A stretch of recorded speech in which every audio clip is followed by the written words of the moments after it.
ពេលខ្លះយើងលើគេនិយាយពាក្យថា date ហើយពេលខ្លះយើងលើគេនិយាយពាក្យថា meet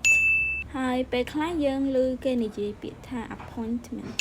តើពាក្យទាំង3ហ្នឹងយើងគួរប្រើនៅពេលណាឲ្យវាត្រឹមត្រូវទៅតាមបរិបទពាក្យ appointment គឺយើងប្រើវានៅពេលណាដែលមានការណាត់ជួបលក្ខណៈផ្លូវការឧទាហរណ៍យើងអាចណាត់ជួបជាមួយគ្រូពេទ្យឬក៏ពេទ្យថ្មីអីផ្សេងៗអាហ្នឹងយើងប្រើ appointment ព្រោះវាលក្ខណៈផ្លូវការឧទាហរណ៍ដូចជា I have an appointment with my dentist at 3 p.m. កន្លែងនេះមានន័យថាខ្ញុំមានការណាត់ជួបជាមួយនឹងគ្រូពេទ្យថ្មីរបស់ខ្ញុំនៅម៉ោង3ចំពោះពាក្យថា meet មានន័យថាគឺជាការជួបជុំទូទៅរវាងមិត្តភ័ក្តិឬក៏អ្នកនៅកន្លែងការងារយើងឧទាហរណ៍យើងមានការ meeting មានន័យថាការជួបប្រជុំអីផ្សេង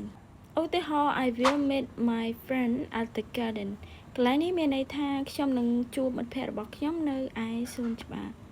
បើសិនជាយើងប្រើ date មានន័យថាការជួបហ្នឹងគឺលក្ខណៈបែបស្និទ្ធស្នាលបែបជាស្នេហាអីចឹងទៅឧទាហរណ៍ដូចជា I have a dinner date tonight មានន័យថាខ្ញុំមានការណាត់ជួបញ៉ាំអាហារពេលល្ងាចបែបលក្ខណៈស្នេហានៅជប់នេះ